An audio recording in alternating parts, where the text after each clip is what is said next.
baker, this is the people's house. My minister has a sinister plan to save my soul with a credit card scam. Exploitation is contagious for the selfish and self-inflated. Start a war, use the poor, watch a profit soar and soar. Combination of wolves, ruled by sheep, owned by swine, overfed and put to sleep. And while the media elite decrees what to think, I am wide awake, on the edge and on the brink. So when Atlas shrugs and the fountainhead bleeds, and when Wall Street apostles preach a gospel of greed, I'll renounce the fame of this gluttonous age and be a born-again American resistance system blade. Smash the control machine, work, buy, consume, die. Smash the control machine, haters, betrayers, liars and thieves.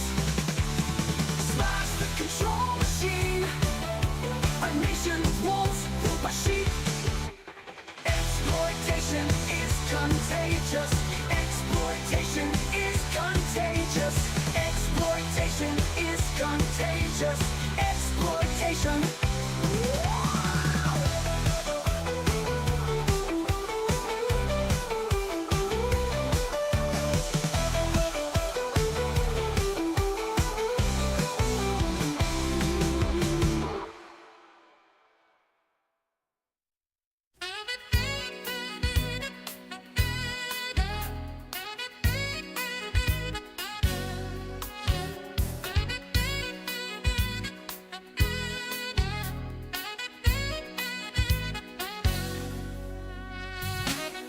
I believe I can see the future, 'cause I repeat the same routine. I think I used to have a purpose, then again that might have been a dream. I think I used to have a voice, now I never make a sound. I just do what I've been told, I really don't want them to come around. Oh no, every day is exactly the same. Every day is exactly the same.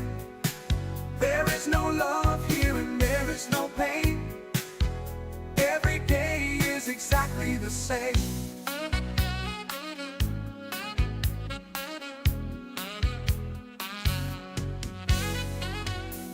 I can feel their eyes are watching, in case I lose myself again. Sometimes I think I'm happy here, sometimes, yeah, I still pretend. I can't remember how this got started, oh, but I can tell you exactly how it will end. Every day is exactly the same. Every day is exactly the same. There is no love here and there is no pain. Every day is exactly the same.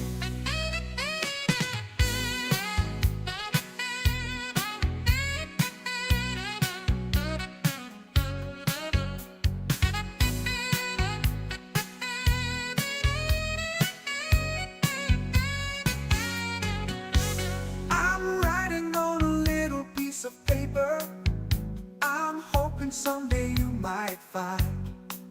Well, I'll hide it behind something they won't look behind. I am still inside, a little bit comes bleeding through.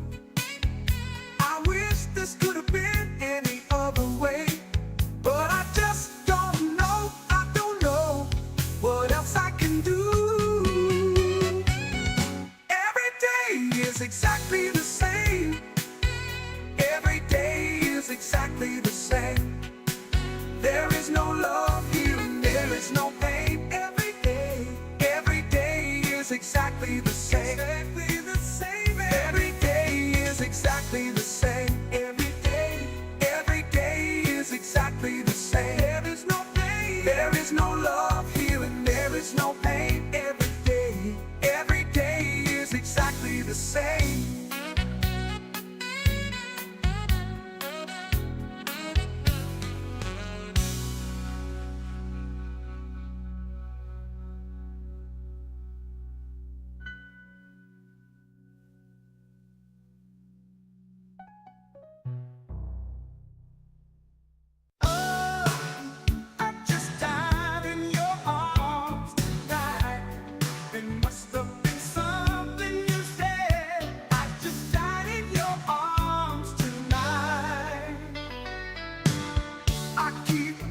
looking for something I can't get. Broken hearts lie all around me, and I don't see an easy way to get out of this. Her diary sits by the bedside table. The curtains are closed, the cat's in the cradle. Who would have thought that a boy like me could come to this? Oh, I just died in your arms tonight. It must have been something you said. I just died in your arms tonight.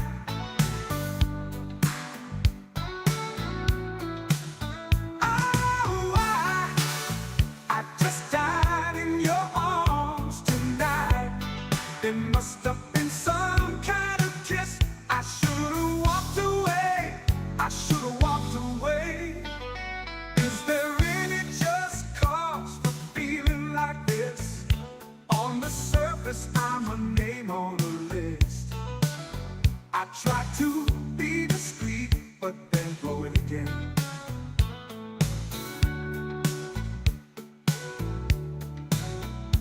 I've lost and found, it's my final mistake. She's loving by proxy, no giving or take.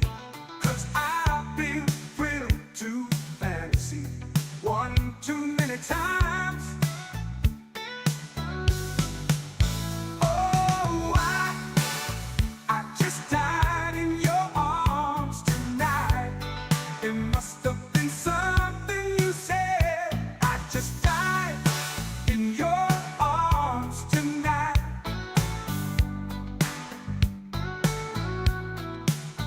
Oh, I just died in your arms tonight. It must have been some kind of kiss. I should have walked away. I should have walked away. It was a long, hot night. She made it easy. She made it feel right. But now it's over. The moment is gone. I followed my hands, not my head. I know I was wrong.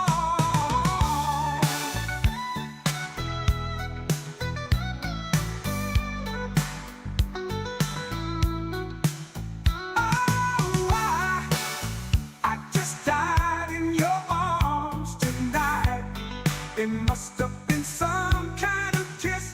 I should have walked away. I should have walked away.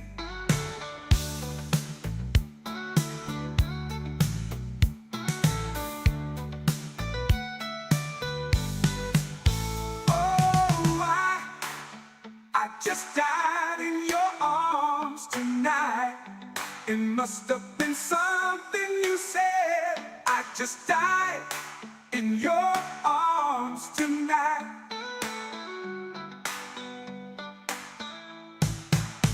Oh,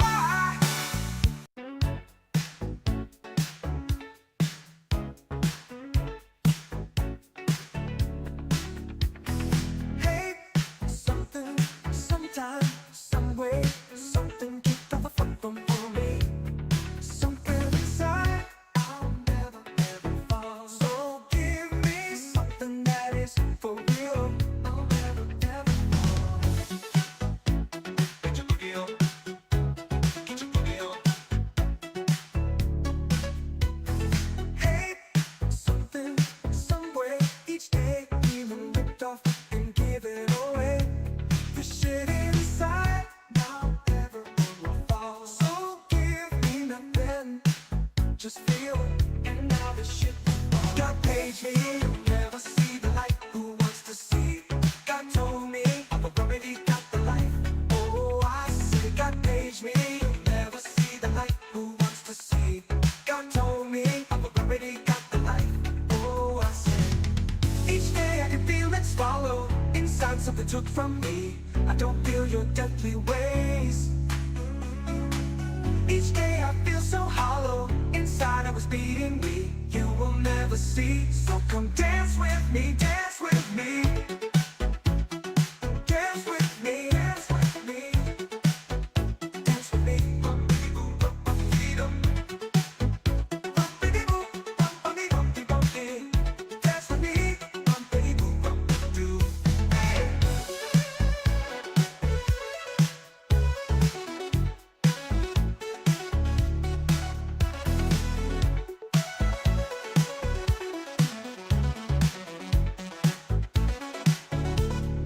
God gave me, the more I see the light. Who wants to see?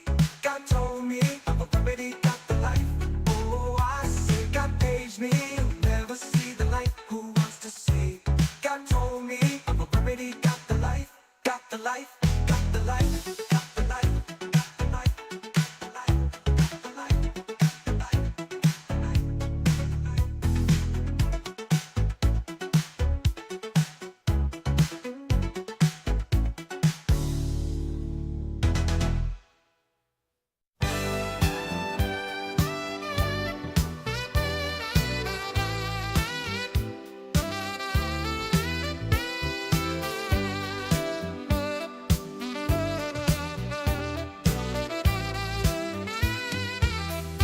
On a dark desert highway.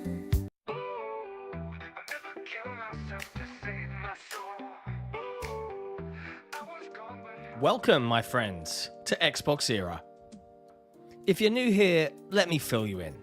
Xbox Era is a platform for the Xbox community with best-in-class forums, a kick-ass Discord server, and of course, XboxEra.com, your destination for the best news, reviews, and features, all focused on your favourite platform, Xbox. It's every Xbox fan's gateway to the best of Xbox Era.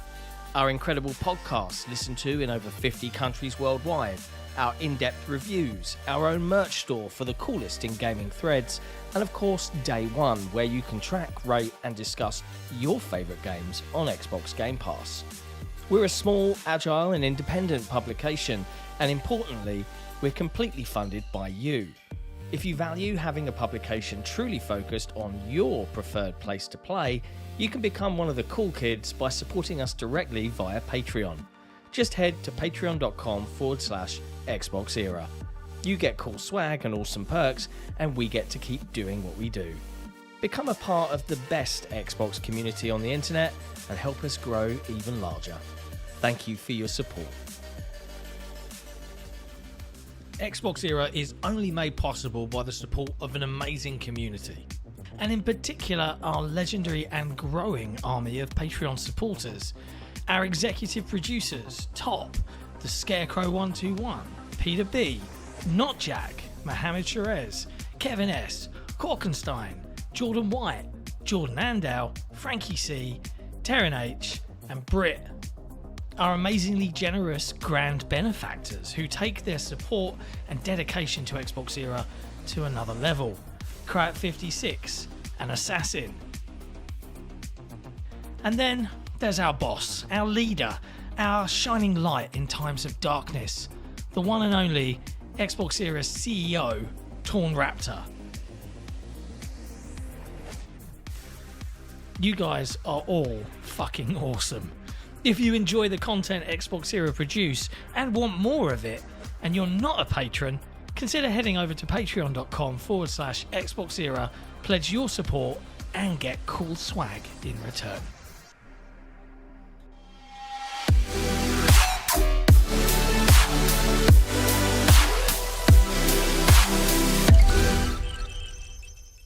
Hello, friends. Ho, ho, ho, and all of that jazz. It's another episode of Xbox Era Headlines. The date is December the 19th. I'm Seki Mechanico, and today Jesse and I will be taking you through all of the latest in gaming news from across the video game industry, which you'd think would be on a bit of a wind down, but it ain't. No, It's busier than ever. Yeah, it's like normally middle of December, everything was dead. There were no games coming out, but I'm gonna have friggin' already had a review out this week. Gonna have another one I'm doing. Things they're both smaller, they weren't bad. And then there's the last 2 days have had the most news stories I've had to cull. Like there's still 20 things in there. Yeah, it's a lot. I know. It's a lot to talk through, and we appreciate that. maybe you don't have the time right now. But the good news is, if you're an Xbox Series Patreon subscriber, we make audio versions of these episodes available for you to listen to in the Patreon app. But if you're on Spotify, you can link your accounts and listen to it there instead. If you're not a legendary Patreon member, you should become one for Christmas, because you know it's the season of giving. Head to patreon.com/Xbox Era to participate and be part of the revolution. And I would Are we a revolution? I no, don't think we are. but I don't would think we also say classify I've been given a hint by our CEO that if you are not a subscriber of the channel, you might want to click that bell to get one of the many gifted memberships he's planning on doing on Grubsmas. Just a, Oh, good lord! Oh, the show that I'm not allowed to be on. yes. Neither of us is allowed to be on it. I have to do all the work to set it up and run it, but I can't be on it. I was called a baby when I said, "All right, I will produce it, but you can set everything up." No comment, Nick. Prick. Anyways, let's jump into some video game news, shall we? And to kick things off, a hearty congratulations. This man deserves all of the flowers. Matt Deadly Headley, who works in marketing, advertising, and all that jazz. He did a really good YouTube sort of opinion piece on his channel, all about Xbox's new advert. This is an Xbox. You remember this from last month? Everyone lost their shit over it. And, you know, it was a really good one because he echoed, you know, kind of like the common sense approach of this ad isn't for us hardcore people that already play here. But he goes into great detail about why it's actually quite disruptive and why that's a good thing and how smart it is, although it's not perfect. It's almost perfect. It's really, really worth a watch. We'll stick a link in the description with a link to that video. You can also find it Here's the as article. an article. Yeah, here's the article with the video right there. You can click right into it. Yeah, go watch it, because honestly, it's a really good piece. I have to give it to Matt. He went to journalism school, and I believe it's reflected in his writing ability, because it's a solid, well considered, well thought out opinion that makes a lot of sense. A nicely edited video. That too. Yeah. And yeah, it's been amusing somewhat watching lots of video game pundits were like, wait, what? The advert wasn't for us? What? Yeah. Yeah, it was right. it is very funny because I was just like joking towards him while congratulating him on it going so viral with this channel jumping up. It's got like many 10,000 plus views now or something.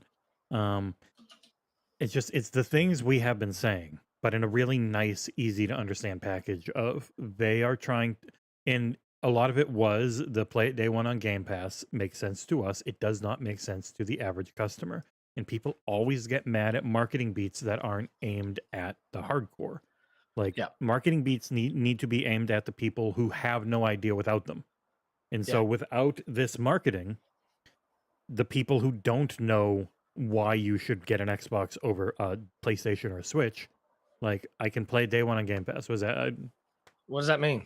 I don't know. Yeah, for us it means, oh shit, it's just in this subscription service. But this is an Xbox. Literally everything. You've got a phone in your hand. You can give us money to play on that.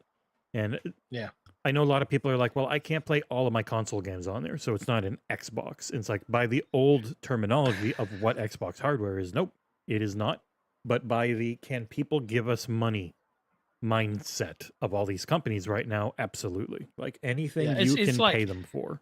Can I access the ecosystem? Not can I play every single thing ever released on the platform? And that's the only way this can be defined as an Xbox to me. No, but can I access the ecosystem and the platform and play games on this device as a console? Yes, and that's all they're trying to get across. And it's mainly really cool, mainly for the tablet and phone generation. Like my kids are on their phones. They always had tablets. Like you can just play that shit there. They are happy. Yeah.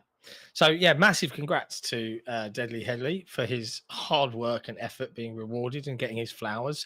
I think even the official Xbox YouTube channel commented on his video. I saw Stein, which is so nice, was retweeting it and reposting it, and then obviously as their marketing head, I'm pretty sure he was like, hey, thank God for explaining this thing that for anyone in marketing, you understand like the whole call to action thing. Like I know all that Yeah, from yeah. working at various companies and going over it with you and when we were trying to market console wars and stuff. Like learning how actual marketing works is, the people who are way into it, you don't have to heavily sell them. You have to get the other people who are not, without trying to annoy the people who are gonna be there no matter what too much.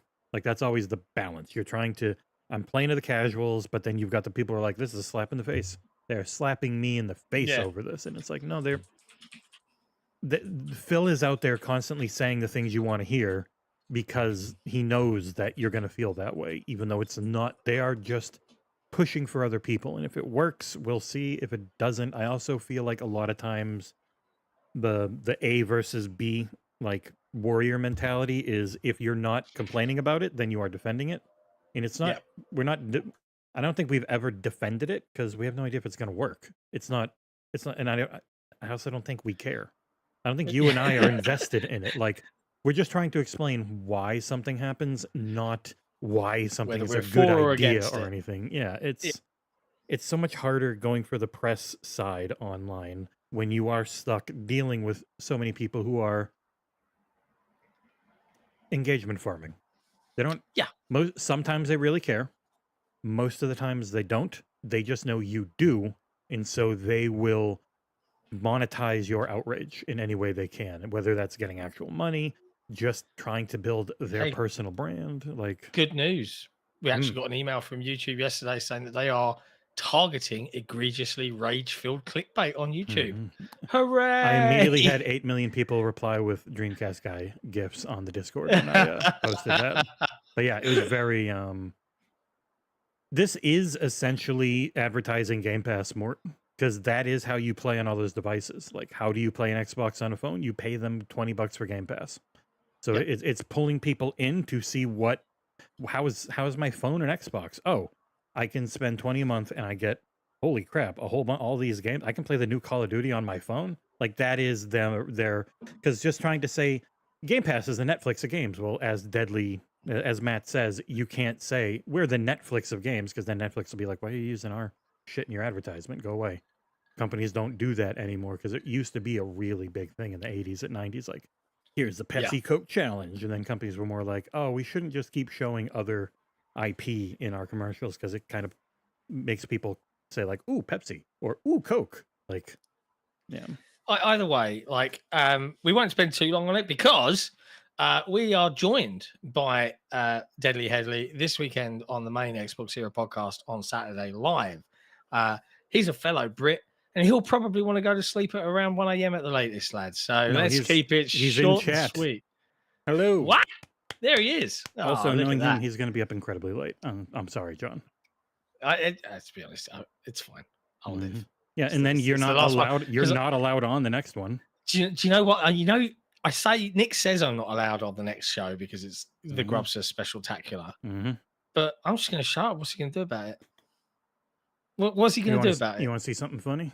Let me go to our YouTube channel real quick, because I, across many things, ran a series of polls on what do people want? What does the community actually want? And not Nick, because who cares about Nick? Here on the YouTubes, why it's 71% to 29% want the entire crew plus Jeff Grubb instead of only Nick and Grubb. On the website, 29% don't want us. That's out They're of on the list. 218 votes. A lot of people. Wow. On the forum, I believe it was like 37 votes, and it was 36 to 1. So our actual community is like, no, we like the actual. It's the thing I keep trying to get through to Nick. People like our show, and they like our show plus a fun guest, not chop off 2/3 of the show and then a fun guest. Because Nick already talks nonstop every week. Every week. So instead of going from 80% of talking, he's going to be like 88%. And then you barely hear Grubb anyways. Yeah. What can we say, people? What can we say?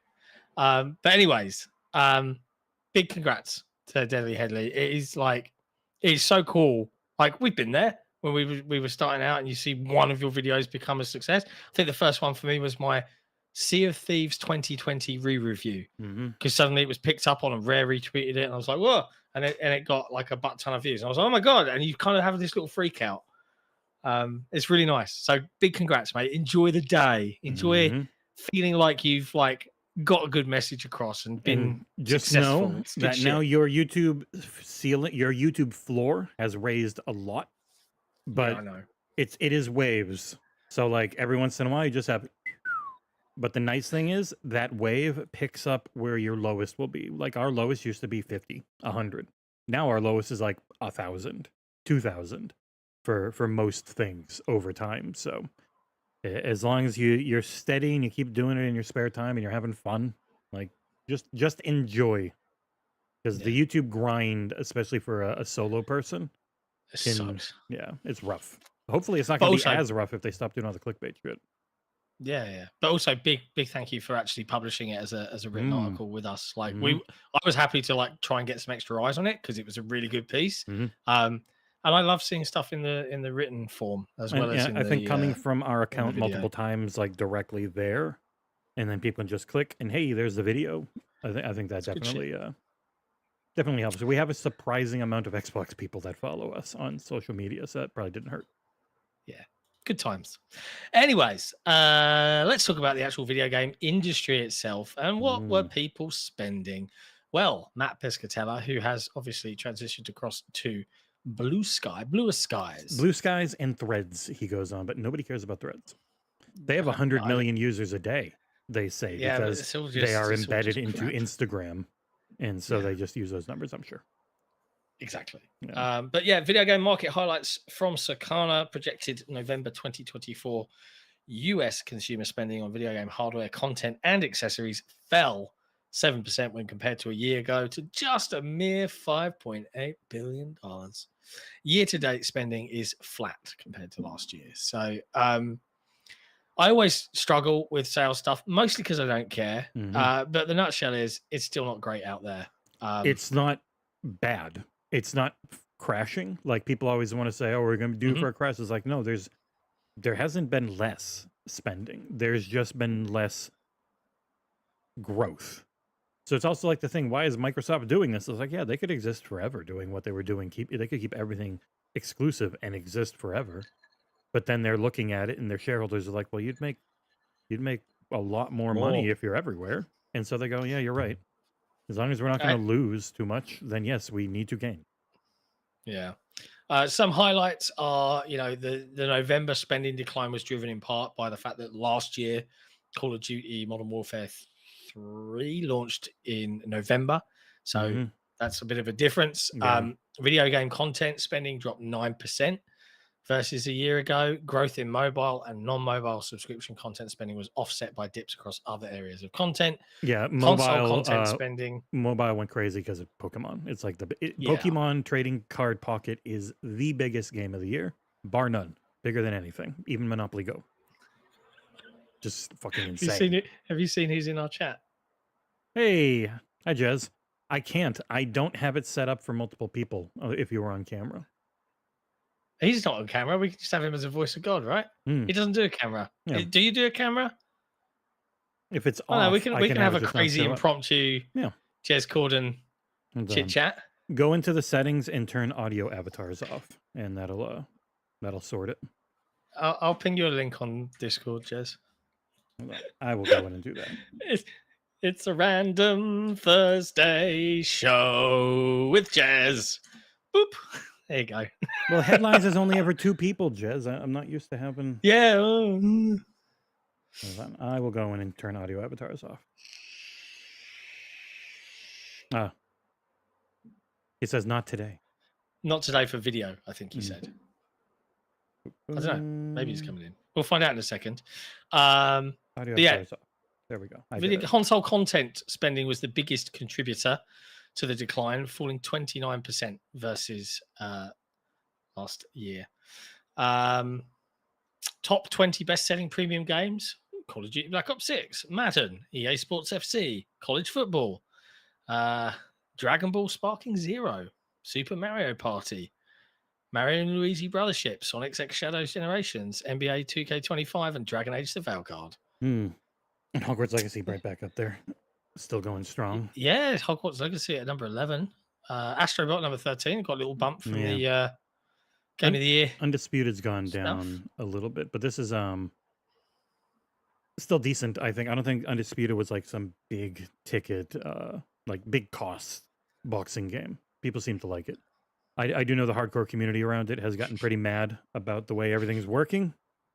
So, yeah, they're embarrassed. I smell a console warrior in the chat. Oh, smells awful. Ooh, Marvel vs. Capcom Fighting Collection jumped up. That's good. Yeah. It didn't do much on Steam, so I'm curious where it did well between Switch and PlayStation. Yeah. Stalker 2, which I thought was an interesting stat here, debuted at number 6 on the player engagement tracker, monthly active user chart on Xbox Series consoles during November, and 9th on Steam. And the title also launched as part of Game Pass. But yeah, Pokemon TCG Pocket is the story of November, launched late October. It's the number 2 game by revenue worldwide for November 2024. Hi, Jez. Beating out Royal Match Monopoly Go. Welcome, Jez Corden of Windows Central. Hello, mate. Yo, what's up? What's up, bro? That's We're gonna go chav now. That's how I talk in London. Oh, okay. You all right? You all right, lads? You Yeah, having I'm a all right, nice mate. Thursday. Yeah, just doing It's a been a little long news year. discussion. Oh, How are you? Is that what you do? Is that what you do on a Thursday? You do a Yeah, little we do news? twice a week, just the headlines, succinct hour, which I sense is definitely going to go off the rails momentarily. Just Sure covering 4-hour podcast. I doubt it. But yeah, like, you know, we like to keep everybody informed. If you don't have time to click through all the crappy stuff on the internet, it's nice to just listen to it all in 1 hour long. We did it so we could Oh, that's finally true. talk because we don't get to on the podcast because of Nick. That's actually the real reason. That's fair. That's fair. You know, I was procrastinating into YouTube, and it was like Xbox Series live. So I thought, yeah, I'll fuck with those guys. Let's go fuck these guys' days up. Let's see what's going on. How are you though? Are you? I heard you got the dreaded COVID again or something or what? Or... Nah, I think Or I just just had ill? a cold, and it was sinusy. It gave me Cold vertigo vid. or something. Cold vid, yeah. And I was all right by the Monday, but yeah, I was just like, right, I come on to do the podcast, and Ram's like, "You sound terrible, man." And I was just like, "Yeah, I don't feel so good. Don't feel so good." So I'm I'm doing this show instead. Fair enough. Are you taking a break over Christmas from podcasty things? Nah, I don't think so. I think we'll still podcast over Christmas. The Yeah. usual schedule, Friday. If Christmas was a Friday, it might have to move. But other than that, Yeah. Yeah, middle of the if week Christmas makes it was on a easier. Friday, we'd have to move it probably, but because it's on a Tuesday, I think we'll rock it. Rock it as usual. It's Wednesday. You just missed Yeah, us Wednesday. talking and kind of handing out the flowers and congratulating Deadly Headley on his good video, Yeah. which I think Windows Central covered. I want to say late yesterday, I think. Yeah, I had a colleague cover it. We were late to the party, but I saw it. Ryan McCaffrey shared it initially. And I was Yeah, like, yeah. "Oh, what's this?" Yeah, somebody And pinged it's him a saying, pretty "Hey cool Ryan, you video. probably like this." And he's like, "Oh God, I do." It's a really good vid. Yeah, it's awesome. It's nice to see. It's nice to see. Like, I like it when because people that are names in this industry, not like us, but like yourself or like Ryan McCaffrey, as an example, to see someone actually be like, "Hey," and elevate somebody who's like just trying to, you know, starting out on YouTube or whatever the case may be, and actually like shine a light on good content. It's Yeah, rare, really but when it happens, I absolutely love it. I think it's so good to see it go down. Yeah, I wish it wasn't so rare, man. I think like I the journalists and YouTubers that are bigger should do more to elevate others. I think, you know, There is an element of support them. closing of ranks, the circling of wagons sometimes. Yeah, oh yeah, definitely. I mean, I've certainly experienced that when I was coming up, as you guys are probably well aware. Yeah, know. we've been there too. You sure have. Yeah. Hey, you just got to keep sometimes. going and cut through all that bullshit. Just like Yeah. we're going to cut through some headlines in a moment. Hang on. what Yeah, the- yeah. Let's talk through the news, Cool, mate. Get your nice. take on things. What have we got next on the show, I'm Runner? doing the Oh, South this is Park a good thing. one. What? If you What look do at you the stream. Oh, okay. Hilarious. Well, so anytime Jez talks, you're just going to pop up a little picture of Jez. I'm all for it. Next That's really up, fun. next up in news. This is a good one to get stuck into. Ecstasis. This is via Mike Straw at Insider Gaming, but obviously, actually, it's via Ecstasis. Long-awaited remake of the Elder Scrolls 4 Oblivion could be revealed next month. This is according to the leaker Ecstasis, because not only is the Elder Scrolls 4 Oblivion remake real, he says, but Xbox could announce the game at an Xbox Direct event in January. What do we think about this? This has been a rumor that's been bubbling around for a while. I'm curious, Jez Corden of Windows Central, what is your official take? Well, I have like no official like info on this. I haven't investigated that much yet myself, to be quite honest. Or I did ask because there were rumors that it was going to be at the Game Awards, and I did ask because like when I was building my predictions article for the Game Awards, which was very, very accurate, by the way, for all the people that read it. You know, right? But one thing I they did confirm to me was that no, Oblivion remake will not be at the Game Awards. So that's like as far as I can go with it right now. But we do know that usually in this January, February, they do put on some kind of show, usually a developer direct. Yep. And I think I don't know, maybe. It's a big maybe, I suppose, right now. They've surprised my us jaw's gonna hurt. I'm before, gonna stop that. right? They've surprised us before. Like if we think back to this January just gone, I did not expect to suddenly see Machine Games come up as on the list there. I did not see that coming, right? And they surprised us previously with Hi-Fi Rush. So is this their next kind of surprise? But someone's ruined it maybe. But like Maybe. I think that's perfectly reasonable expectation to be surprised again. I mean, what they often do at the developer directs is they'll be like, okay, next up, like for example, let's just imagine, for example, I don't know anything that's in this year's developer direct. I just want to clarify that right now. But let's just imagine that it's going to be 2 games, maybe a Fable and a Doom, the Dark Ages, right? Yep. And they're like, here's Fable, blah blah blah. Here's a Fable deep dive, blah blah blah. Fable looks really cool, looks really rad. By the way, check out this werewolf and how we've lured him in with a full English breakfast on a frying pan. That was oddly specific, but Yeah. but I'll be watching the video very carefully for this now. yeah. So like there'll be that part, and then they'll be like, okay, next up we have ZeniMax or Bethesda with some updates on Doom: The Dark Ages, and then they'll be like, oh, and after that they'll be like, oh, and one more thing. Yeah. Here's a quick look at Oblivion remaster or whatever, because I'm not expecting it to be a full-bore remake.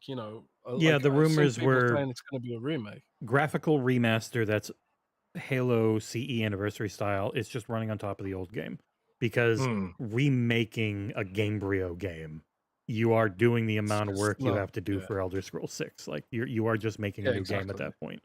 So you might as well just be building. That's why like rebuilding Morrowind would have to be a remake. I think. I don't think people would want to go back and play that as much, because it is so different than what people are used to with Skyrim. But Oblivion was like a middle ground between them far more, that you can just do the graphics on. It's interesting though, because apparently the remake, and they're very specific here in the article over on Insider Gaming, is being developed by Virtuos. So this isn't by Bethesda themselves, and is being built in Unreal Engine 5. And I'm like, I mean, that doesn't ring true to me. Where does that information come from? That is via previous rumors. Okay, so this is previous rumors of the Elder Scrolls 4 remake. The remake is being developed by Virtuos. So and previously, graphical remake is where things. I would be, like I say, I haven't investigated this, but I would personally be fucking shocked if they've rebuilt Oblivion in Unreal Engine. Yeah, I makes no sense. Right now. I very much take it as graphical remake. You are remaking the graphics from the ground up, and then placing them on top of the old game. Yeah, CE style. But people still be like, running remake? on that same engine. Yeah, I don't know. It'll be interesting to see. I'm curious though. You mentioned Fable. Like, it seems like to me every time they've done this developer direct, they've said, "Hey, but we're going to do a deeper dive into one of these games later on in the summer." And I wonder if that's Fable. Yeah, it could Like, be. if it's one of the biggest, most ambitious games they've got on the slate for this year, and it's revitalizing a legacy Xbox IP. You know, Doom, for as cool as it looks, it's Doom. I don't need, 35, 45 minutes of how I we've do. made Doom. I know some, but you get the vibe I'm There's- going for here, right? Honestly, I just need to see how. So they've talked about it being less acrobatic and more grounded, but still not as grounded as 2016 was. Because 2016 to Eternal are very different playing games, and they're huge fans of the first. I think the second one's a lot better, but it is also very different and a lot better on mouse and keyboard just because it was so fast. So with the emphasis on staying grounded and being weightful, that is something I would really like to see them dig into. But yeah, it doesn't have to be super long. John. I don't know. I'm curious. I don't know whatever number of games they're going to show off, but they've got a lot for 2025. We've got South of Midnight, Avowed, Fable. We've got potentially Forza Horizon 6. Has that even been spoken about I would imagine most of whispered Playground is all over Fable. But who knows? reckon? Maybe I don't know, Jez. man. but- They're an efficient team. I don't know. What do you reckon, and Jez? What do the you Outer expect Worlds the and 4 or Doom. 5 games to be? Yeah, and the Outer Worlds too, and Doom. God, it's a lot. What do you think the games are going to be, Jez? What's your thoughts? You What mean do for the what are they gonna developer show? direct? Yeah, what do you think the 4? If they do 4, what are the 4? 4. They've already got 5 announced. Yeah, Yeah, like so if they're going to be a surprise, like there is. Hang on, did that already get revealed? Oh yeah, Our Worlds. Our Worlds 2 is the one I was hinting at in my article. So that Yeah. was the extra game for 2025. But Nick said there was going to be so much. Nick said what? They were going to. Oh my god! If his list was real, they're going to have so much at the Game Awards. Oh yeah. Oh, good old Nick. Where is he? Hey. Oh, he's Sleeping, 'cause yeah. he's Gears done. Collection. That could be the one surprise, right? Gears Collection or Gears E-Day. Yeah, Is I that a guess. surprise for 2025? There's like, I suppose there's quite an array of things that could be there. You know? Everwild. Everworld was sort of like one of the, because what happened with me, right? When I was writing my predictions article, I'd heard that there was going to be a game revealed by Xbox, an unexpected game for 2025 that had been previously announced. So Yeah. me and Rand, because I was talking about it with Rand, me and Rand were racking our brains trying to figure out what it was. Mm. Neither of us thought the Outer Worlds until I actually got more sources who were like, yeah, it's this. But like, for what the first game we both thought was like, could it be Everworld? Could it be Everwild that's come closer to completion than expected? Because as we all know, Everwild was announced when? 2019, EXO 2019. 5 years ago, they've been messing around with Everworld. So basically what they had was a concept for the world of Everworld. And then it was like, we don't actually know how it plays. So it's like the game's had a new director come in, and obviously Rare's had some changes since then. They've learned a lot of stuff. They built Sea of Thieves and stuff like that. So Built a giant new wooden building. a new barn. They call them barns. They got 3 barns. So it's like clearly the game's like in development and ongoing now, and it should have been for like a couple of years at this point, and in full bore production. So maybe me and Rand were like, maybe it's Everworld. Maybe it's Everworld that's actually ready to be showcased and shown off.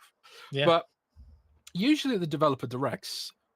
Have they ever announced a new game via developer direct? Usually the new games, or like, I know Yes. that Everwild's been announced previously. Hi-Fi Rush was the first time we saw it was at the developer direct. Yeah. I know there was a leak and everyone was like, "What's this copyright?" But no one had any idea what the game was. there was nothing. That is true. But that was kind of like, that was like a weird experiment. Do you think they'd do that again? No, it didn't work. because clearly it didn't work. I think whoever said do that, I think it was the right call for Hi-Fi Rush, because if you'd have followed the traditional marketing run up, it would have been announced. It would have been Buried by negativity. cartoony graphics, and then it wouldn't have been just allowed to be a game out there on its own and stand on its own 2 legs. And obviously, as we reviewed it first, we set the tone for those reviews, and everyone said it was great. And I feel like it wouldn't have got a fairer shot. Well, industry wide if Was it it had called gone the through the Developer normal Direct? process. Back when they did What? Hi-Fi Rush, I think there's been 2 Developer Directs. Yes, yeah. Hi-Fi Rush was the Was first it one. there? Okay, Yeah. I'm looking it up. Oh yeah, Promise. there it is. Scouts Okay, Honor. yep. Scouts Honor. I forgot for some What was the reason. I thought surprise? Hi-Fi Rush is 2022 because like everything's just so fast. It I doesn't know feel it's like that game's only a year, the about 2 pandemic years really old. messed with my Yeah. timeline, and I feel like the surprise reveal for this year's Dev Direct was Indiana Jones. Like, I don't think Mm. anyone outside of Ryan McCaffrey and his crystal ball. And thought for the that this- I weebs, did, Visions of Mana yeah. was there, and people yeah. were surprised. So they always do a surprise. So they've done a third party surprise. I mean, that's the thing with Xbox right now. Outside of the carnage with regards to what goes where and how that frustratingly overrides the actual conversation about fun video games, they've got Contraband. We don't know. Everwild. We don't know. What else have they announced that we've just like? Oh, there's Perfect Dark, there's Gears E Day, Perfect there's Dark. Clockwork Revolution. There's a lot of games Yeah. we know exist that we don't have a date on at all, or even Yeah. a time frame. Yeah, Yeah. it's interesting because you'd think they'd want to potentially focus on games that are in the near term. So like stuff like Avowed, maybe they do like a final preview of Avowed. Fable should be near term, so Fable's a candidate. Doom: The Dark Ages is a candidate. Yeah, outside of Avowed last year, it has been stuff that was coming out that year. Yeah. I suppose they could also do the Outer Worlds as well, because maybe it's like teaser announced at the Game Awards into the full marketing cycle with the developer direct. Gameplay But, looked ready to show. Like that looked good in that trailer. Yeah, I agree. So it's kind of like, but do you want to kneecap Avowed there? But then I'm also thinking like, if they're both at the same event, then it wouldn't necessarily kneecap it. I suppose it's probably it's a good problem to have for Xbox now, because we hit this point where there's so much content coming out of Xbox. You know? Yeah, they're But just it they're is- shifting things. They've got January, they've got June. They always show up at opening night live and give stuff. Like they've got a lot that they Yeah. do. Yeah, they I sure think do. it feels to me, and I said this last week, I think, that right now, this point in the gen, outside of, again, the marketing going everywhere stuff, it feels a little bit like their kind of PS3 moment, where the PS3 came into its final form in the last couple of years of its life and was just releasing game after game after game, and people were like, holy crap, these are all great. And I feel like this year I've eaten well in terms of video games. And next year looks like another great year for me in terms of the AAA stuff, which is not normally my fare. I'm normally a indie guy. Okay, so do you yeah, think it's something like it's good. Towerborne that is in early access could show up there if it's ready to come out on console? With Yeah, 1.0 co-op? is Yeah. due in spring, I think. But was it or 1.0? It's the beginning of the year. I don't think they called it 1.0, did they? They called it game preview launching on Xbox with split, fair, because fair. they want Thank you split for keeping me screen. They honest. want split screen co-op ready before they put it on console. Have you guys played that? Yes. Yeah, Towerborne, I did 24 hours for my preview of Towerborne in my early access review. How do you feel about it? I really like the game. Like, I've said about it, and people can go watch my review or the video, whatever they like. It's nice in it, and I would compare it a little bit to Sea of Thieves in this regard. Is when I'm playing a first person shooter or something super like you have to hyper aware, there's not as much conversation and chit chat with friends. Whereas with Towerborne, we were jumping on and we were playing through, but there was so much like conversation and laughter and just general catching up with people socially. It was a very social, chilled out, scrolling beat 'em up. It was just, and it looks good. It plays well. I enjoy the different classes. Like you can really team up and combo together. And it's fun. It's fun to play, and I think it's gonna light up on Game Pass when it comes. The most exciting thing for me when I accidentally did your Gamescom appointment, because they didn't make it clear it was only one of us at a time, was the lead game designer guy is like, I really love Diablo 3 Reaper of Souls, and I want the progression to feel like that. And it's like, yes, that is my favorite progression in anything I've ever played. It was the most clear cut, easy to understand, but still super deep progression system and in loot system. And if they can get anywhere near that with Towerborne, and you've got a group of friends to play with, I'd be all over it. It's okay solo. It was a lot more fun playing with people. like Yeah, every game's like it's that. definitely a social game, and I just think in that regard, it is far less demanding of a gamer. Yeah, if you're older, if you're an old grey beard and maybe your reflexes aren't so good, it's far less demanding of you than something like a really twitchy first-person shooter. I feel for like I example. should say the things announced without any type of date on them: Clockwork Revolution, Contraband, Everwild, Gears of War E-Day, OD, Perfect Dark, to potentially Project Mara and Project Maverick, the People Can Fly one, and State of Decay 3, and the very early untitled Toys for Bob game. It's powerful. And that's just That's a lot. Xbox. That's not Bethesda or Activision. That's just literally just Xbox Game Studios. Good lord, it's gonna be a good year. I feel. It's gonna be. Did good you like many years. Towerborne, Jez?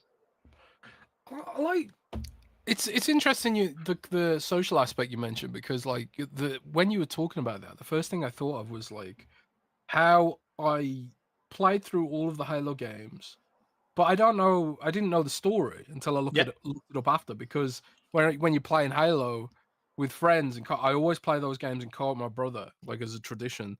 We don't listen to the cutscenes, we're just chatting. Yeah. When so like for the long, I know the lore now, but for the longest time, like when I was younger playing Halo 1, 2, and 3, I didn't know what the hell the games were about because of that, right?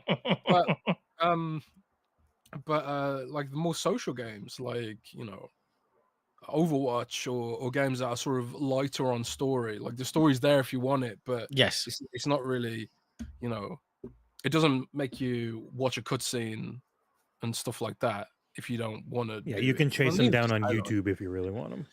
Yeah, like they the way they do it is they have an opening cutscene in the game, and then you can go to quest givers, and they'll give you like a text bubble bit of exposition about what you're doing. Yeah.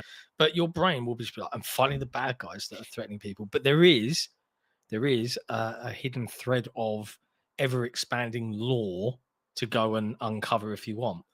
But you know, we're talking about combat design from some of the folks that made Killer Instinct. It's got one of the guys that worked on Diablo 3, I think, as part of the progression system team. There's also some Monster Hunter DNA in there. I will say that playing it solo, I felt like I can play Diablo solo a lot, but like with this, I kind of felt like bit repetitive. A bit repetitive. Yeah. But I was also thinking like this is definitely something that you'd want to play in co-op, but then it's like trying to convince people to play and pull them away from other games that they're going to be playing. We had the same conversation. Yeah, like when I managed to, you know, Xbox were very kind in supplying more than one code, so that I was able to I was like, hey, I want to make the best preview of this. I want to play it as I would play it if it had come out. Give me 3 more codes, and I pulled in my multiplayer crew, and it was split right down the middle. There were 2 of them that were like, oh, you know, we're just hitting X and Y, and I'm like, well, okay, we could boil down any video game to that, lads, but you know, the other 2 of us were like, this is just nice and chill. It's such a palate cleanser from everything else. Like, when was the last time you played a side-scrolling multiplayer beat 'em up that is also this open world with different missions and you can grind out loot? Like, I couldn't think of one off the top of my head. I do think it probably needs a little something extra, like a little oomph to sort of push it beyond just like, oh, this is pretty cool, to being something like, oh, this is actually addictive now, for me at least. Yeah. I'm not sure what that is, whether it's something like, I don't know, like cooperative attacks or something like that, or damage numbers even. I don't know if you can turn damage numbers on in the game, but there are, I don't know how much you play, but as you progress and things get really hard, and they do, there are world events that kind of throw different effects in. So like suddenly the gravity will be weird, or like everyone will get poisoned, including you, and you have to like constantly do something to like not die. So they do add in like a little bit of variety, but equally it's an early access, and they're remarkably good at listening, I think, to the community. Like they've added matchmaking into the random missions and other bits and pieces, and they've opened up the next danger level. But as someone who's plugged in 40 hours and I know it's going to get a couple of wipes before 1.0, I'm kind of like, I'm just waiting now. I'm just waiting till 1.0 because life is I've got a big question mark over that game. Like, I'm just kind of watching it and seeing where it goes. But what I have played of it so far, which is maybe about 3 or 4 hours or so, I played it at an event ages ago, and then I played the most recent early access builds, and it has improved a lot. But at the same time, I'm just kind of like, I don't know if this is exciting enough for me as someone who's just have no free time.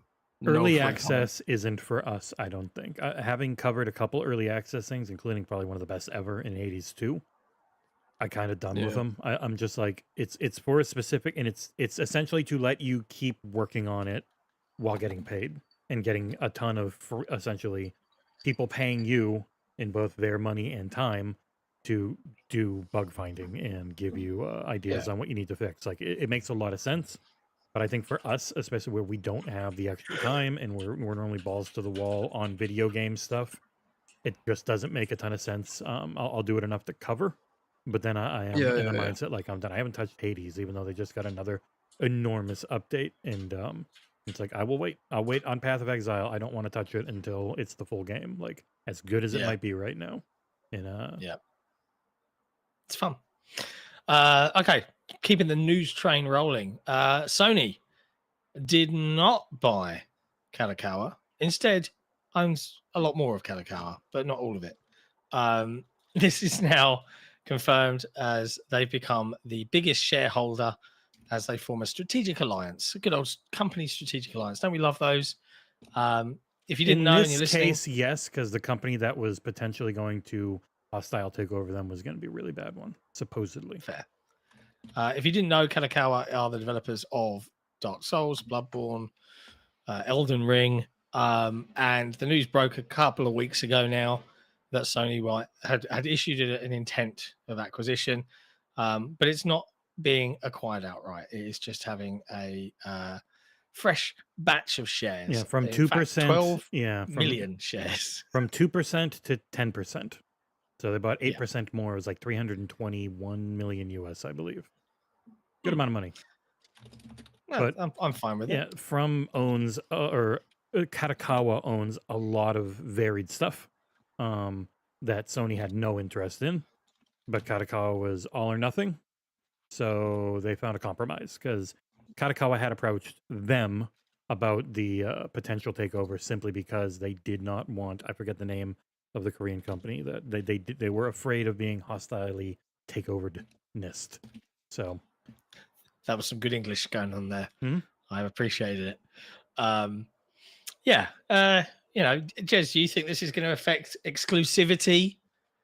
No, I don't No? think so. And honestly, if they'd acquired them outright, I don't think even that would have affected exclusivity, much like Bungie, because when you acquire a company that's set up, that their entire business model and cash flow is set up and revolves around multi-platform releases, that's you're acquiring the shares based on the valuation, based on that fixed Xbox install base. It's not like if they take Elden Ring 2 and make it PlayStation exclusive. It's not like all the Fortnite and FIFA players on Xbox are gonna suddenly flock and buy a PlayStation. It's they would buy a it's PC. so yeah, they'd get it on PC if at all. So it's kind of like they'd be cutting their nose off to spite their face, buying a multi-platform game developer and then turning them into another PlayStation studio. And this is exactly why Marathon is coming to Xbox. That studio is set up for multi-platform simultaneous development.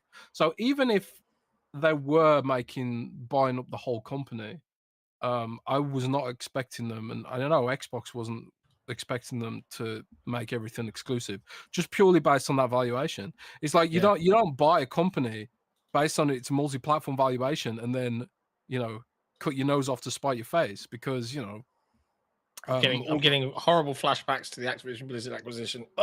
yeah, exactly. I mean,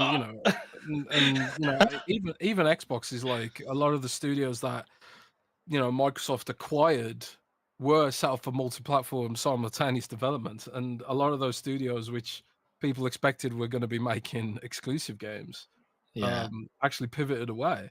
It's funny because Bethesda was a weird case in this scenario because they were pretty much an Xbox first studio since Morrowind. Yeah, they've always devved on Yeah. Xbox first, right? And Fallout 3 never got all of its DLC on PlayStation 3 or any of it. I can't remember, but there were issues with Bethesda developing simultaneously for multiple platforms, at least for a while. And it was kind of like their choice to be like, well, we'll just focus on one platform, Yeah, But like they were with a lot of not happy with the PS3. I remember the PS3 but- version of Skyrim really changed that game overall.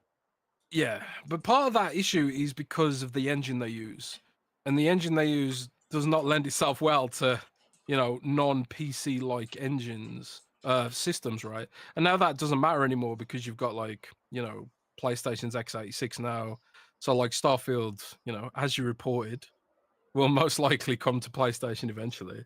But it's and even Microsoft's like, no, actually, we can't be doing these. I'll just do what Nick does and go, like, yeah, they saw me reporting it, so they changed their plans. Oh, that was that was the South of Midnight was at the Game Awards, but things changed. Everything else. Yeah, they saw Nick leaked it, and they were like, "Nah, stop it." The only company I know that people in the industry have told me will change things if you leak them and it pisses them off is Sony. Like they are the type that will quickly pivot. I don't think Microsoft's ever quick. Like Microsoft is red tape hell most of the time, and their plans are their plans. But Sony will be very agile in trying to screw you over if you piss them off. The industry's just changed now, and It's weird, like isn't it, out there. when Xbox was doing these acquisitions, they were designing their business model around a console future, but PC growing as rapidly as it is, and the prices of PC components, some PC components at least, are coming down, and the margins being what they are as a console seller, console manufacturer, it's kind of pushing a lot of people over to PC, and a lot of those younger kids are also graduating out to PC because of games like Roblox and because of platforms like mobile, where they just expect all their content to be everywhere all at once, Yeah, my 10-year-old is increasingly annoyed that mods for Minecraft aren't really a thing on console. I want to go do this. You can't on this version. But everything I see the cool YouTubers doing, yeah, sorry, bro, you're on console. Yeah, exactly. Which is why, it's a sort of roundabout way of saying, I don't think it would behoove Sony to put Elden Ring 2 exclusively on PlayStation. But maybe because even if they did succeed in killing Xbox completely and absorbing 100% of its market share, they're still going to end up in a situation where they have to support PC more aggressively just to make up those margins or whatever.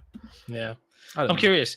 Lego Horizon Adventures. We saw Just Play It, another website, say that, hey, we're hearing that Lego Horizon Adventures is potentially heading for Xbox. What's your take? Do you think Sony are going to release this? Maybe it's a bargaining chip that Lego have said, yeah, it has to be a multi-platform release by X, or do you think it's I have no idea. I have no idea if Lego Horizon will come to Xbox. Not a damn thing.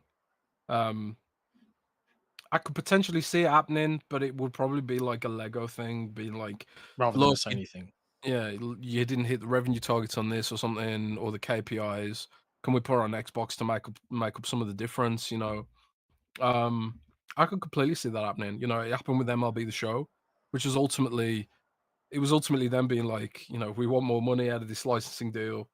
I could see it happening, but I could also very much not see it happening personally, but I mean, there's pros and cons, right? Like Sony could see it as like, we'll put Horizon on Xbox to get little kids interested in the Horizon franchise as a Trojan horse kind of thing. And then they'll be like, oh, I want to play the real Horizon games now, but I can't on this console, so I need to buy an Xbox. I could see them having that logic, but I could also see them having the logic of, we don't want to give Xbox RIP at all. Yeah. But interesting times. This whole industry is going through such a massive shift in how it approaches content that I find it intriguing. Like I find the whole, like, people talking about physical media, right? I've not given a shit about physical media since Titanfall 1. Physical media is dead, man. That's the last thing I bought on a disc. Titanfall 1. I bought a vinyl the other day.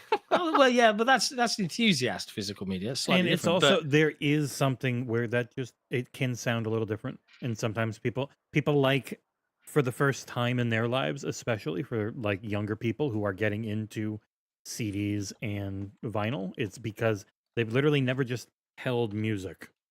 They've only held a thing that holds music. Like, hey, this is the actual album I bought from their website that supports them instead of just Spotifying it. Like, there is a different feeling with that sometimes. yeah, I just I look at PC already did this so long ago. Does anyone's PC here have a disk drive? Nope. I have an external disk drive. If you need it, right? Yeah, I just I don't know why I bought that. It's some weird random reason I needed a disk drive at some point. I can't remember even why. I don't know. I just think it like people hate the future, but the future is a knocking. You know, it's coming.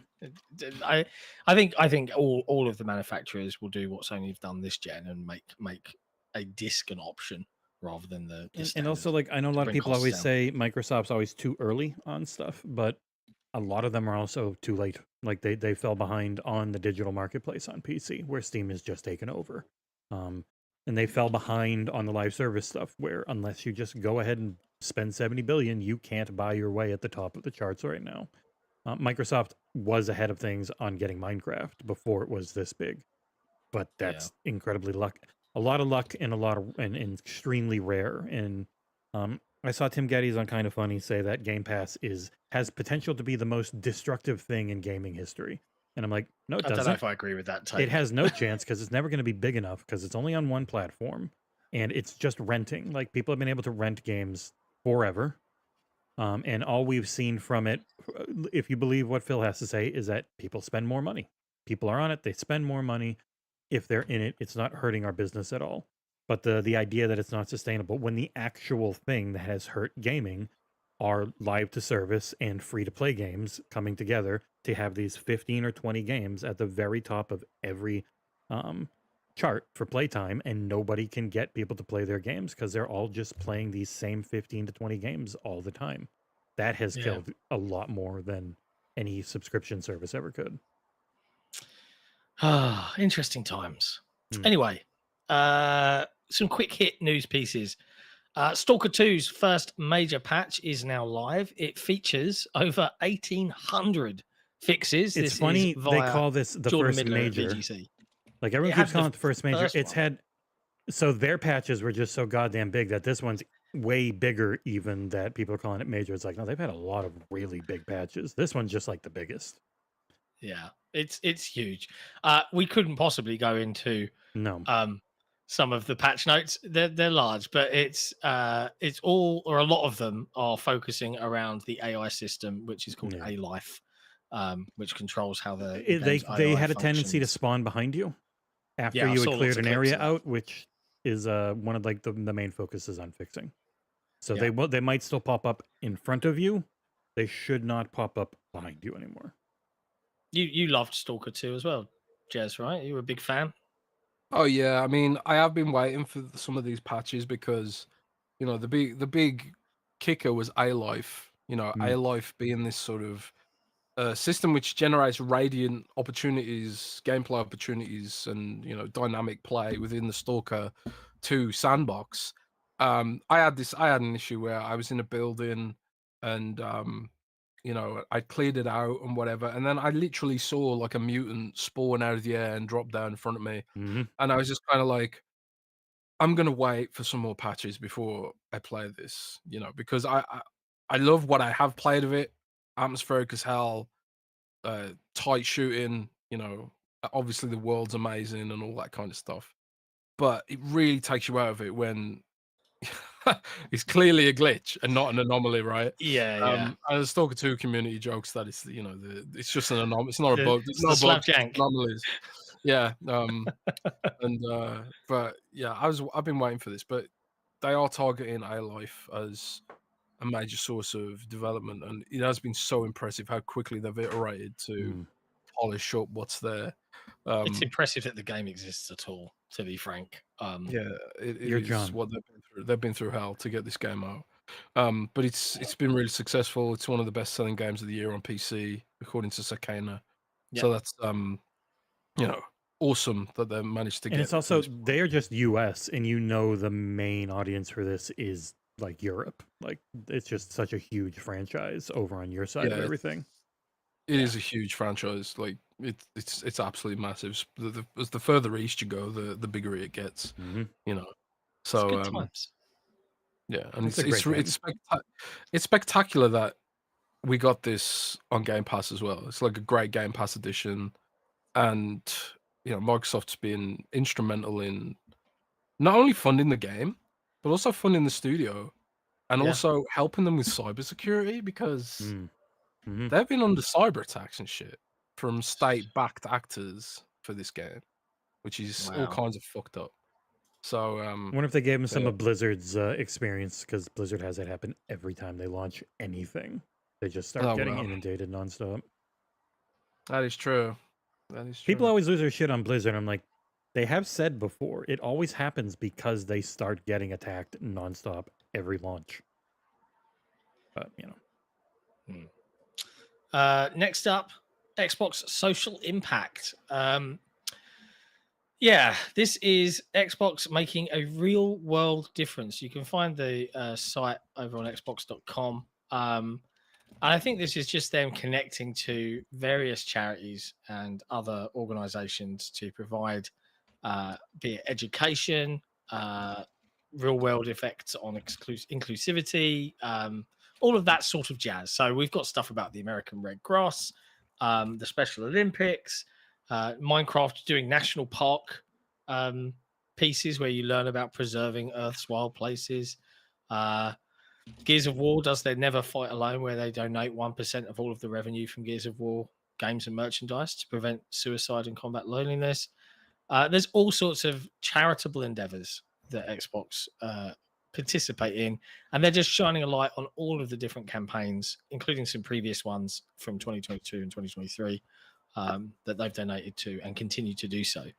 So if you want to go check that out, head to xbox.com. I'll stick the link in the chat so you can have a look at the Social Impact Hub. If you're curious about where, if you bought a Gears of War game this year, I don't know if you had one you didn't own, you could be helping people out. It's nice. I like it.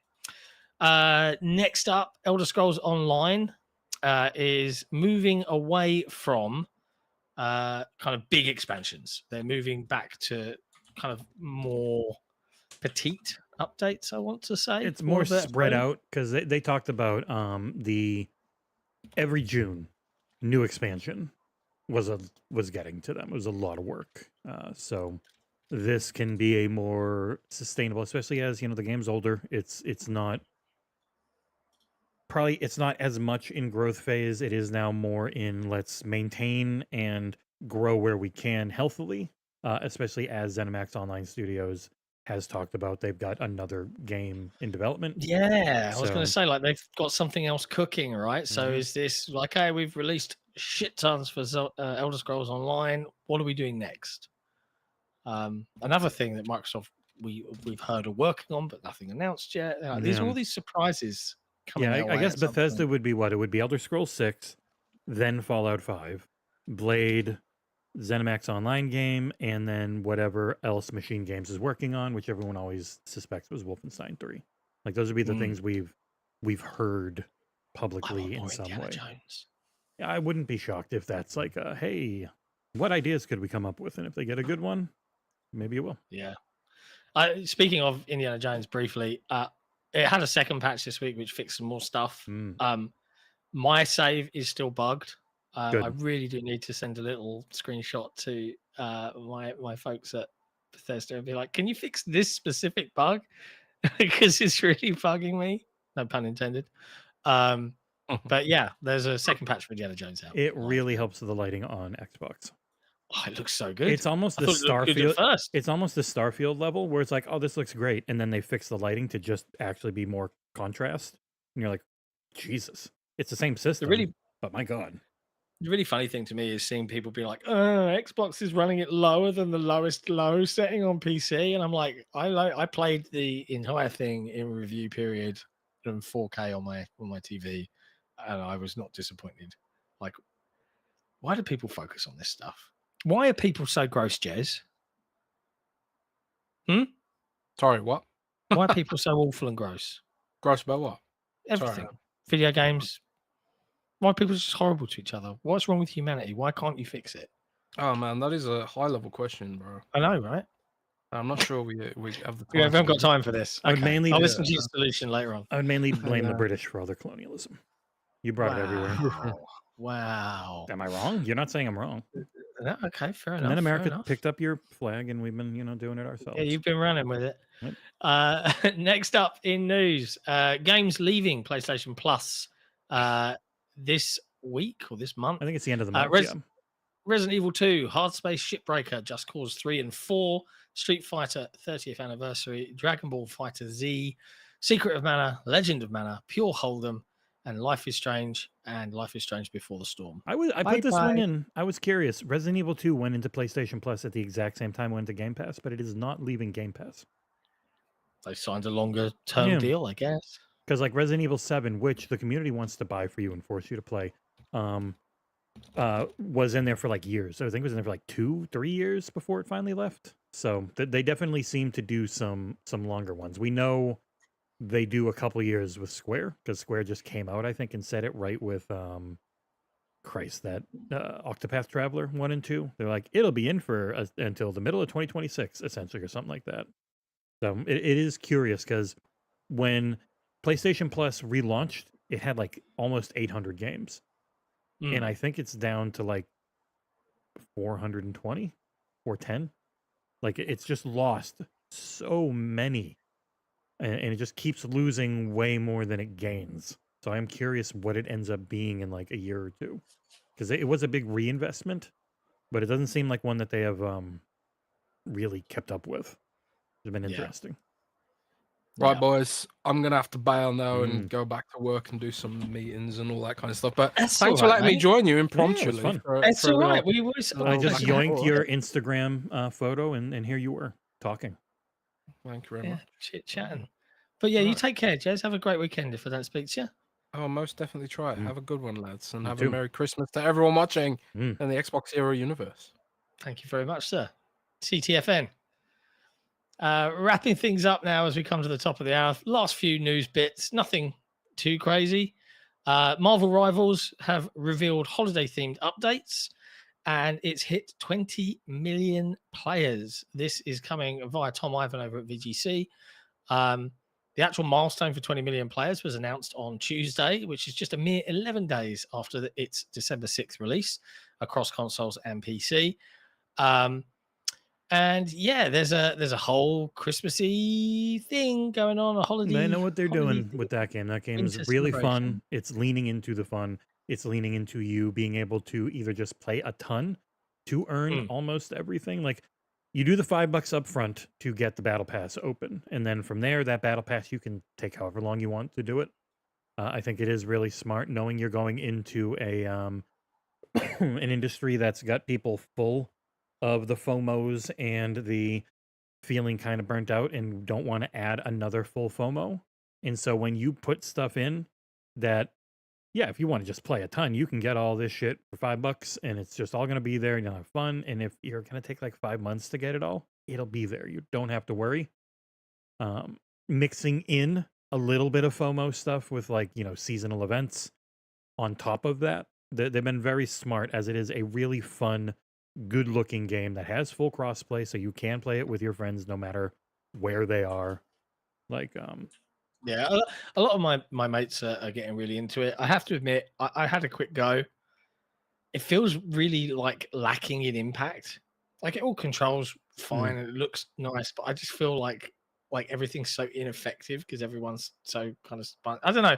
It's not my jam. It's not my jam. That's simple. So you're pretty bad at it. That's what I take.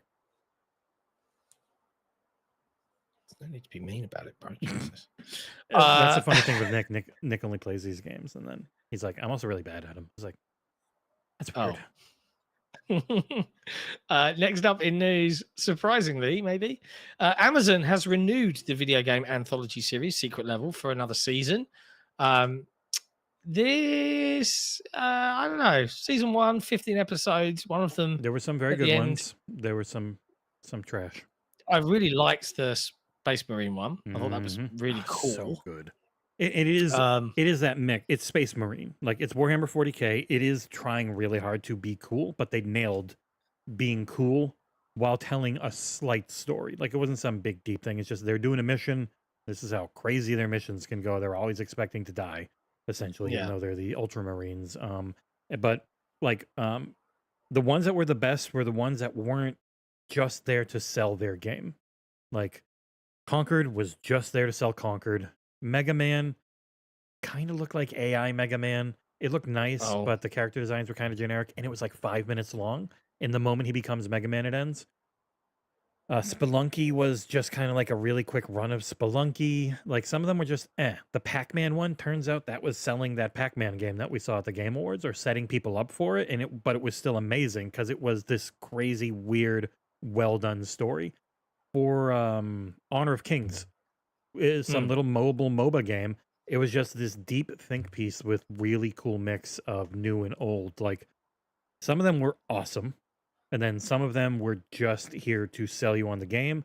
And then the finale was, I had to show it like a 7 in my head, like some pretty low lows, but some really high highs, and then some mediocrity. And then the finale was so bad that it just yoinked it down. I was gonna go to like friggin' 5. I was like, no, it's like 6.5, whatever. That finale ad where it's like an extended PlayStation commercial that I have only seen people hate online pretty much. Maybe season 2 will be Nintendo or Xbox's turn. Well, Outer Worlds was there and it was really good. It was an Outer Worlds 2. No, like I mean, like for their finale ad, like just they'll pay do up, the Xbox probably, yeah. version of that. Yeah. Yeah, I don't know. it was rough. But yeah, But it's got a congrats to lot of that team. views. Like people have watched it, so that's why it got renewed. A lot of hours. I'm not down with the kids enough to talk about this because I don't know what this is, and maybe I missed a trick here. But the Skibidi Toilet is coming to Fortnite. Yep. That's a sentence. Mhm. Help me out here.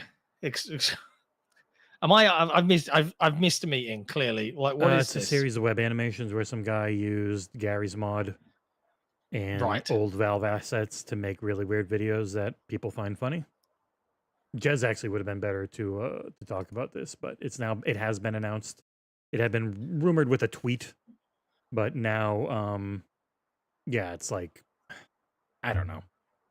There's plungers, there's dumb shit. It's you got this Skibidi fucking Fortnite head backpack. Like it's just really stupid. I don't know. I put it in there because I hate it. Okay. As long as we're aligned, that's So yeah, fine. there are cosmetics coming to Fortnite that are the Skibidi Toilet, fucking whatever. And now there's people doing the face when I look this shit up. Like, I don't know who you are, TG Plays. I'm sorry for calling you out, but this type of thumbnail is what YouTube should be focusing on getting rid of. I fucking hate that. I hate YouTube face. I hate it, and I don't blame anyone for doing it. You have to. You have to do those faces. You can be an enormous channel with 20 million subs, and you have to do that face if you want to get any views. Like, you have to. It's very depressing. Because humanity's a mistake.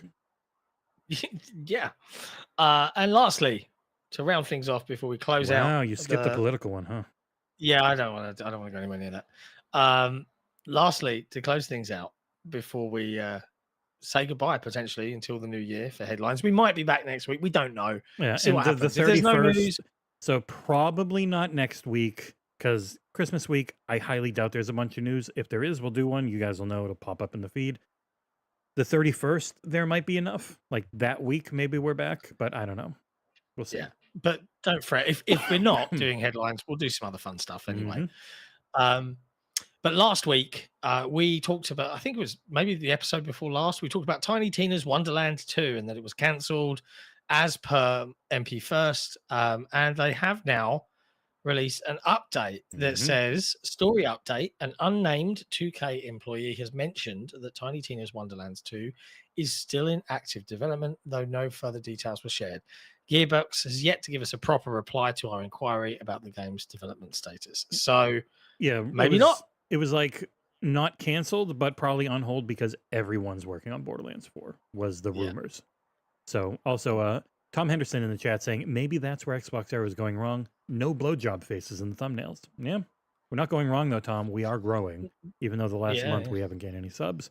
We've actually gained like 600 subs. We've somehow lost 540 because they've been bot purging real hard. Yeah, we hate bots. Yeah. I will say big thank you to everyone that's tuned in right now. If you want to get me a Christmas present, head to patreon.com/Xbox Era and join the Cool Kids Club of supporting us directly. If you want to get yourself a Christmas present that will be arriving in Q1, I'm pleased to say Console Wars will be entering in final production for the big Kickstarter backing run next week. And they'll be shipping out probably early February with any luck, all things being well. So that's super exciting. If you haven't done your survey yet and you have backed the game, go and do the survey. There are 33 of you remaining, and I want 100% filled in so I can send you your copy of the game. Because, you know, it's awesome. So you should do it. And we're not going to chase everyone down like we did with the book, which was just years of John trying to chase people down and then finally giving up. If you don't get it, obviously, if it's like a month later and like, oh my God, I forgot, well, we'll figure it out somehow. But yes, if it's like 2 years down the line, at that point, it's just like, I'm sorry, man. I don't know. We'll see. Yeah. But super exciting stuff. You know, for the headlines, folks, you know, if you watch this more than you watch the Mainline podcast, which I'd be surprised if that's the case. We started this show in February with the aim to bring you a big news dump twice a week. It's been a tremendous success for us. We've enjoyed doing it. We actually get a chance to talk about actual video games instead of we can talk about news instead of the thing Nick wants to talk about, because like huge news will happen and be like, there's been nothing to talk about this week. And it's like, yeah, because it's not something you can war about. I get it. But it's been great. And, you know, a big thank you to everyone that is subscribed to the Patreon that does, you know, join the YouTube community. A ton this year. Yeah. And you've enabled me to continue to do this and Jesse to continue to do this. And it's been the biggest year for our fledgling publication ever. And it feels great to say that every year has been the biggest year so far. I have no doubt in my mind that 2025 is going to be even more amazing for us, with even more amazing things coming our way that I can't wait to talk about more. But until then, we'll be back on Saturday for probably my last podcast appearance this year, apparently, according to Nick. No, both for the last time you and I will be on camera. Yeah. So big thank you to all of you. I hope that you all have, if you celebrate it, Merry Christmas, Happy Holidays, Happy Hanukkah, whatever seasonal thing that you're enjoying. Go enjoy it. Yeah, all of that stuff. So many. And we'll see you on Saturday. And until then, we'll be back in the new year for headlines, unless we're not. Patrons, we'll see you next time on Retro Hangouts, which you're going to film later today. It's going to be Halo CE. Yeah. Goodbye, everyone. Fun. Ciao for now.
So you see I've gotten this far.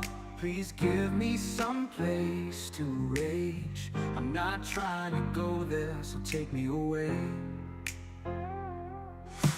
Life sometimes pisses me off. It's never a good trip for me. Every time I reach for love, it's taken away. Night, so I play. Give me a sign this is day. Give me some patience, so I pray. It's time to die. Is that what I want?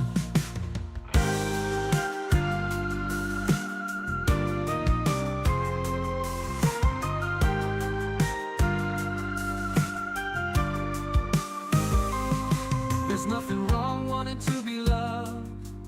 Is there something wrong with me? For once in my life, I'd like to be really set free. Let me be me. Night, so I play. Give me a sign this is day. Give me some patience, so I pray. It's time to die. Is that what I want? Hey, take me away. Take it away.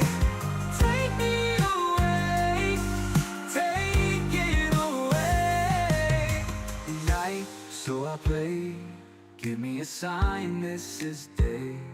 Give me some patience, so I pray.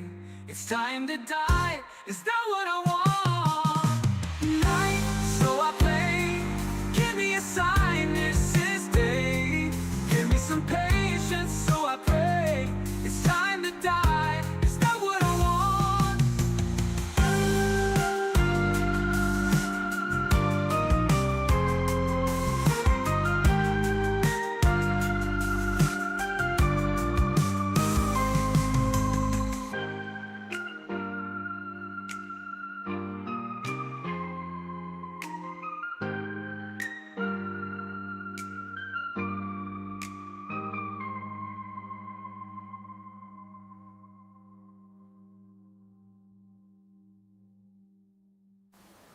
Take me away. Take me away. Take me away.